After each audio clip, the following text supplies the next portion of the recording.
Welcome back to C-Files, folks. Thanks for joining me. Don't forget to like and subscribe. And we are in The Battle for Christmas by Stefan Nissenbaum, A Cultural History of America's Most Cherished Holiday. I started this before Christmas, after Thanksgiving, and now we are on the 20th of February. My goal was to finish it by the end of February, and I got 8 days, and it looks like I will be able to meet that goal. When we finish with that, we will be in this book, a short book, won't take long to get through it, On the Christian Life. It's a section out of the Institutes of the Christian Religion by John Calvin, and we'll go through that. All right, this chapter 7, Wassailing Across the Color Line, Christmas in the Antebellum South. So here we go. Introduction. Christmas 1867 arrived in the midst of a depression. But that year, the New York Times interpreted its standard admonition about remembering the plight of the city's poor in order to offer a plea on behalf of a still worthier object of seasonal charity. There was already enough ostentatious benevolence directed at the urban poor in New York and other northern cities, the paper admonished. Cities which, despite depression, are yet wealthy and happy. So the arrival of Christmas might better serve to remind Americans of a forgotten portion of American society that was destitute indeed. It was the South, the defeated South. In that benighted region, a Merry Christmas will not be known anywhere. The newspaper painted a sorry scene. Quote, despair, or something like it, reigns in the mansions, and destitution is supreme in the hovels. Grim poverty makes its presence felt everywhere. Those who were once rich find themselves menaced by want, and those who, though always poor, were always provided for, now find themselves hungry and helpless. The Civil War had ended less than 2 years earlier, and a short-lived effort to force the radical reconstruction of the South was barely underway. But the New York Times seized this occasion to make a plea for sectional reconciliation between the vanquished South and the victorious North. More precisely, the plea was for reconciliation between the respectable white populations of the two regions. When the Times spoke of the South's poor who lived in hovels, it was referring to ex-slaves. That was why it made the point that in the past, the poor had always been provided for. Slavery itself had ensured the physical well-being of those in bondage. The system had generated a bond of sympathy that held these classes together. But emancipation had severed that bond. The result was racial tension that could, if it were not diffused, easily exceed in severity in class conflict that existed in the northern states. In other words, it was not the poverty of the South's black population that chiefly unsettled the New York newspaper writer. What really bothered him was the potential consequences of that poverty. Consequences that might even involve racial violence. Southern whites were filled with vague apprehension about what might happen. For their part, the region's black population was making demands that yield not to reason. And that's a quote. Those unreasonable demands were for social and economic justice, and the effect was dark uncertainty. Neither side knows what is coming. The blacks will not accept freedom as a substitute for food, and the whites are fearful of the excesses to which famine-stricken ignorance not seldom yields. It was Christmas that underlined this grim situation. Not only had Christmas been a time of charity and generosity on the part of white people in the slave South, it had also been a season of special joy for the slaves themselves, a time when the bond of sympathy between the races was most evident.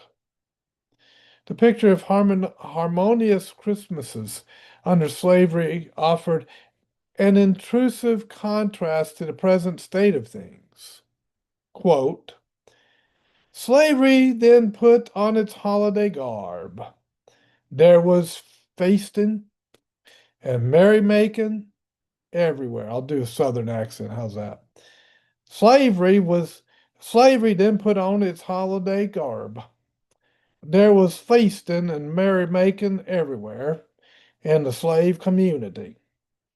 The bondsmen for the time forgot their bondage and for a week gave themselves up to the rollicking enjoyment in which Sambo distances all competitors. Now, we would never speak that way today. That was a quote of how they spoke back then. And by the way, I don't do fake Southern accents. I grew up in Tennessee, so and I live in North Carolina, so I know the Southern accent. Sometimes I slip into it without knowing it. It may seem insensitive for a northern newspaper to argue that former slaveholders in the South required more sympathy than did unemployed workers in the North. And even that insensitivity might seem to pale in the face of the paper's cynical use of Christmas as a way of pointing out the social benefits of slavery to black people.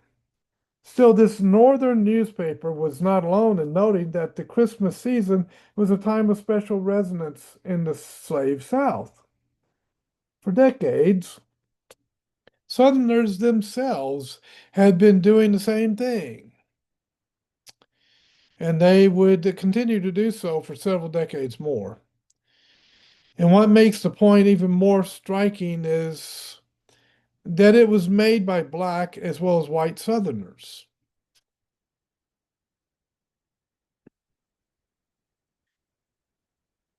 Many African Americans wrote about their experience of Christmas under slavery. And it is difficult to avoid sensing the importance they attach to this holiday and clarifying what they had to say about slavery itself. Three of the best known individuals who had been raised as slaves chose to focus an entire chapter of their autobiographies on a discussion of Christmas. Writing from very different positions on the ideological spectrum, both Frederick Douglass and Booker T. Washington described Christmas under slavery as an occasion on which slaveholders systematically regarded African Americans by encouraging them to get drunk. And Harriet Jacobs, in her fictionalized autobiography, Incidents in the Life of a Slave Girl, poignantly described a Christmas she spent as a fugitive hiding in the crawl space of a house in Edenton, North Carolina, trying to evade an owner who desired to make her his concubine. The fact that slaves themselves took their Christmas experiences so seriously suggests that we might too. Indeed, By exploring the meaning of this holiday in a slave society, we can deepen our understanding of what happened when a familiar set of rituals were practiced under conditions of extreme inequality. For these rituals did not turn out to be familiar, though they emerged from the very different world of early modern Europe. The examination of Christmas rituals in a slave society, therefore, provides an intriguing lens through which we can view similar rituals in the peasant cultures of European society. It allows us to see more clearly how Christmas rituals there, too, could serve as underpinning for enormous inequalities of power and wealth. It brings us, in a sense, full circle from the place where we began. Let's see how much I have to read on this. Okay, we can do this. A white Christmas holiday season in the big house. When we think of Christmas in the Old South, we commonly think of elegant dinners and romantic plantation balls. Just as Washington Irving's evocative stories about Christmas on the fictional English estate at Bracebridge Hall helped define the image of a traditional Christmas for generations of Americans, so too did scores of postbellum Southerners write nostalgically of what Christmas had once been like in Old Dixie. Several Southern writers actually used Irving's sketches as their models. One even attempted to convey the flavor of a typical Christmas dinner in colonial Virginia by quoting verbatim a passage from Irving's Picture of Christmas Dinner at Bracebridge Hall. The romantic associations of Christmas in Old Dixie are misleading, not only because they usually ignore the experience of the slaves, but also because they misrepresent the experience of white people. Like the inhabitants of early modern Europe or of any agricultural society in a non-tropical climate, planters in the antebellum American South took late December as their major season of heavy eating, boisterous drinking, and letting off steam. The harvest was complete. There was relatively little work to be done and plenty to eat and drink. Once again, the parallels to Washington Irving are telling. Irving's account of Christmas at Bracebridge Hall, like the myth of Christmas in Old Dixie, retained drinking, but the drunkenness was gone. The elaborate paternalist rituals of the gift exchange remained, but the aggressive stepping out of ordinary behavioral bounds and social roles had been forgotten. Wassailing was preserved, but it had been transformed from a rowdy begging ritual into jolly songs of goodwill. But Christmas meant carnival in the antebellum South. As early as 1823, a rural white Southerner attacked the Christmas season for being a general scene of dissipation and idleness. Some folk seemed to the time making rough jokes.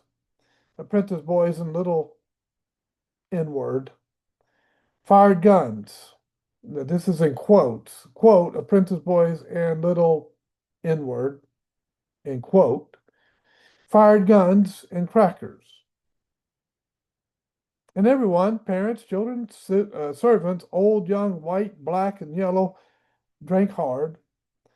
And if you inquire what it is all for, no earthly reason is assigned, except this. Why man? It is Christmas. At the time, everybody commented on how much Southern whites drank during the Christmas season. Northern visitors, especially those of a temperance bent, were particularly offended by it. One of them claimed that sudden calls for the doctor to attend cases of delirium tremens were numerous during Christmas, but Southerners reported it themselves in diaries, letters, and newspapers. It is clear that people, women among them, commonly began drinking at breakfast. Amanda Edmonds of Western Virginia did so year after year in the late 1850s and 1860s. In 1861, the first thing she did in the morning was to have a joyful eggnog drink. I really got tight. The first signs of Christmas that I've seen. Nor was the drinking restricted to adults, as one Northerner reported.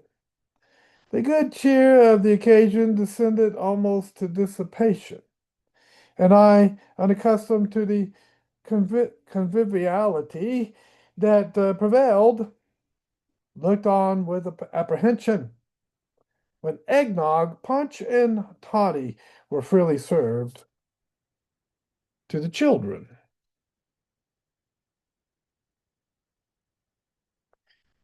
The drinking was still going on in Norfolk, Virginia in 1870s, where the local newspaper regularly commented on the number of arrests made for disorderly conduct on December 25th. Part of the reason was that alcohol and food was being served gratis in an unmistakable example of the open house, long expected of British landlords and tavern keepers at Christmas. Even a local newspaper was offended. The various barrooms and restaurants in the city treated their customers to eggnog, apple toddy, lunch, and so forth. The alcohol did its usual work, releasing the inner spring of ordinary behavioral constraint. During the entire day, crowds of men and boys paraded the streets, the former drinking at every bar they saw, and the latter firing crackers and torpedoes and blowing those inevitable horns. Noise making was another essential ingredient of the Southern white Christmas, especially the firing of guns and firecrackers, their symbolic representations. As early as 1773, one visitor recorded in his diary that I was waked this morning by guns fired all around the house. 2 generations later, the practice was still so common that the young Robert E. Lee was able to allude to it when asking a recently married woman friend a rather personal question about her wedding night. Did you go off well like a torpedo cracker on Christmas morning? The noise making and the drinking were part of a larger picture in which normal behavior was forgotten and normal social relationships were turned on their heads. Young women, like Amanda Edmonds, were permitted to step outside their gender roles and get drunk first thing in the morning, and young men were permitted to step outside their age roles and act as if they dominated space ordinarily allotted to the elders. This is how one Southerner described the scene in 1868. It was the custom, and still is, in the more isolated communities, for a crowd of young men to band together, and with guns and every sort of instrument of music or of noise, go Christmasing among their neighbors.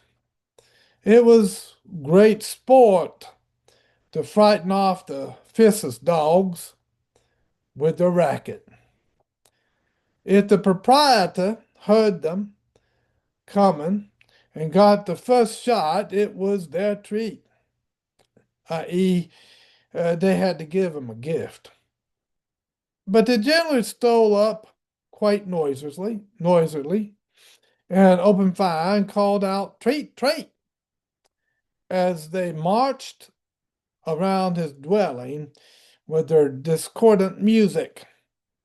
This was called serading and shooting up. The writer may have realized this, but less than a century later, the British would have given it another name. They would have called it wassailing. William Navison Blow, whose family had been the major landowners in an isolated country of antebellum Virginia, remembered from his boyhood the way Christmas transformed virtually every social relationship. The holiday would begin on Christmas Eve with the preparation and consumption of eggnog. Then at midnight, the boy would hear the sudden interruption of gunfire from every direction and the responsive howling of many dogs. Soon the entire county is awake and Christmas has come. Christmas Day itself would begin with early morning eggnog and culminate with a semi-drunk fox hunt. This was no ordinary fox hunt, but the promiscuous episode of misrule that attracted men and boys from the entire country, rich and poor, white and black. The word Christmas is a talisman that levels all barriers. The fox was all but irrelevant to this hunt. The hunters, perhaps 100 in all, along with their 200 odd dogs, constituted a collective mob of noisy revelers, yelping, howling, shouting, singing, and laughing.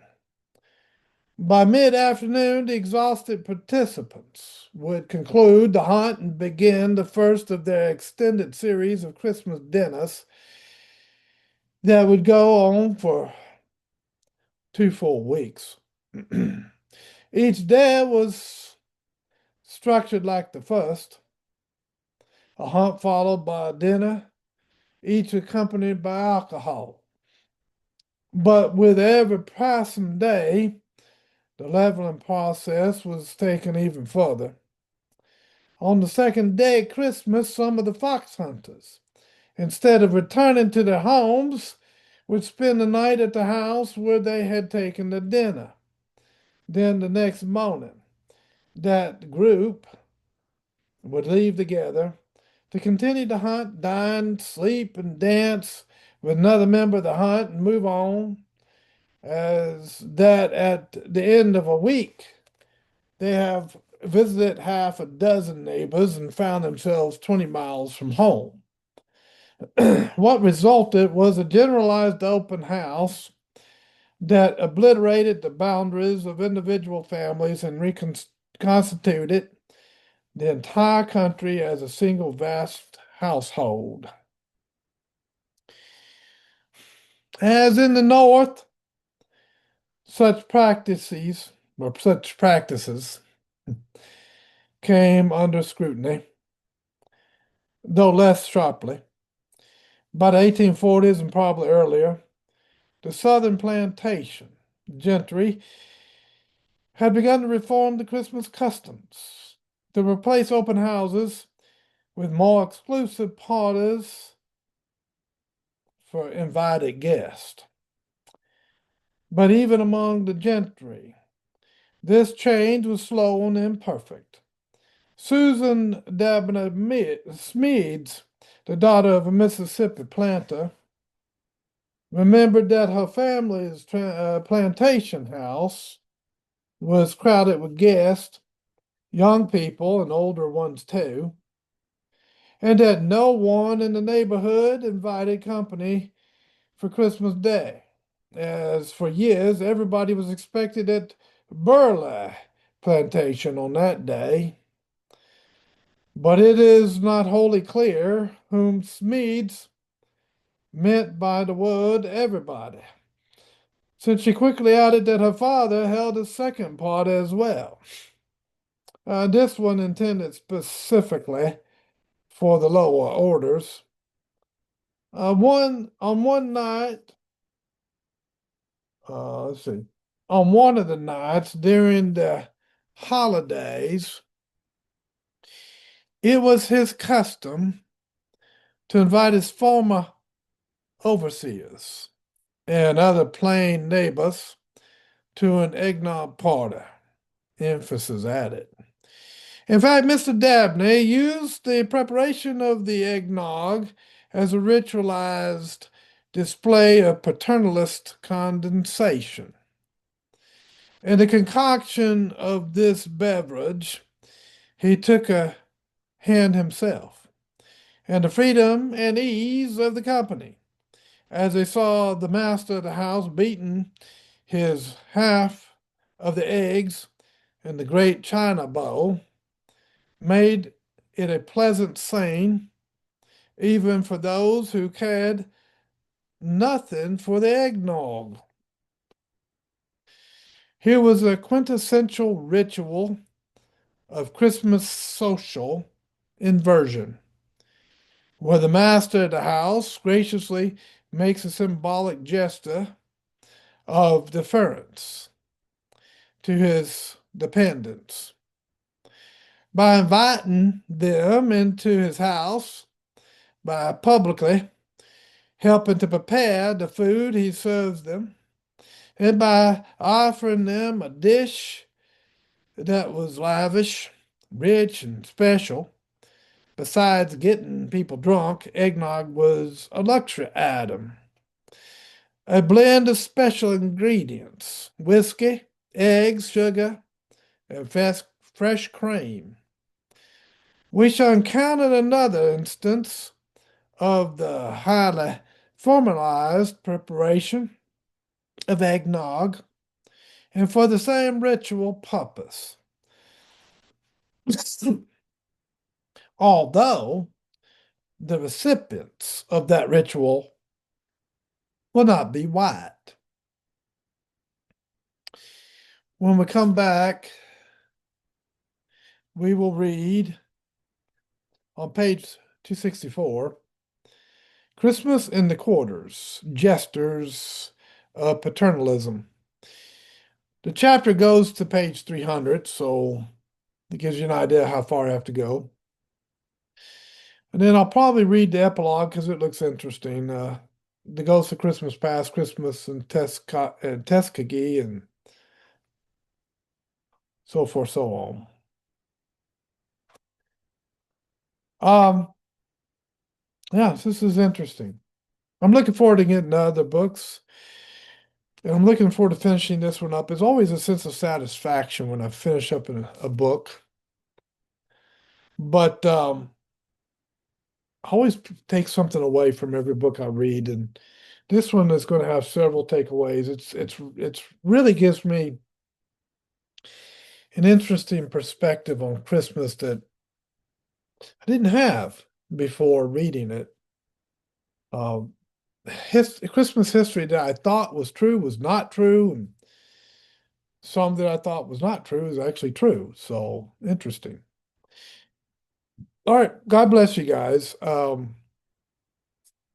you enjoyed this. I'll see you next time here on the C Files, and I'll be gone for 2 days. I'll be back on the third day, and we're going to be out of town. So I'll see you on Monday. Uh, take the weekend off, guys. I'm giving you a break. Thanks for watching. I'll see you next time here on the C Files.